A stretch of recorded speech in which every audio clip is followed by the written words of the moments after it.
COVID-19. Oh, the COVID-19 boogeyman. It's coming for you. It's coming.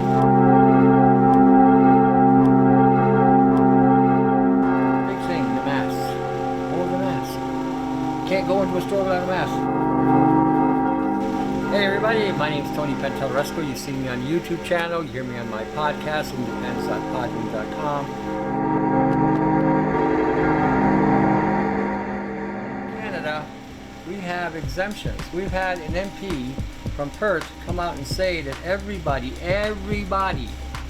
has an exemption.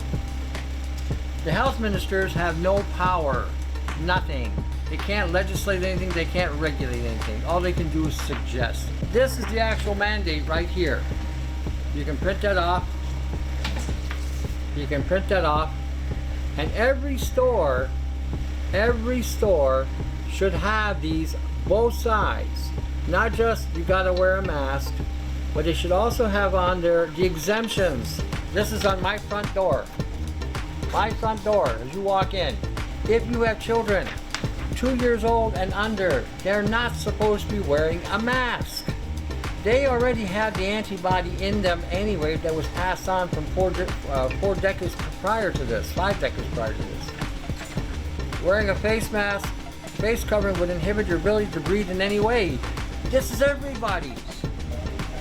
You can walk into the store and say, hey, you're exempt. There's not a bloody thing they can do about it. This is your right.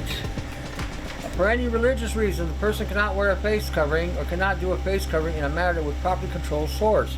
They got no business asking you anything. If they want to wear a mask, that's their affair. If you don't want to wear a mask, that is your affair. So these are some of the things here. This is an exemption form. You get on Galati's page, and there's other places you can get them. You can download them. As long as you got, because now they have a visual. So someone says something to them and says, well, they got an exemption form. These are your rights to begin with. So you're just basically making it convenient for them so that they don't have to, so now you take them off the hook. That's what I'm doing. I'm taking them off the hook. Okay, now, every store is in violation of the mandate. Any store that doesn't have these two documents floating on their doors are in violation and can be litigated against. Take them to a small claims court. If they're going to enforce the mask regulation, they should be enforcing the exemption regulation as well. If they're not doing that, then they can be litigated against. This is going to be on my door tonight or tomorrow. Everybody should have this. It's a safe space for all, no mask, we won't ask. And it says on here below, if you're not wearing a mask, know that you have a reasonable excuse. See, it's not my job to do the health minister's job.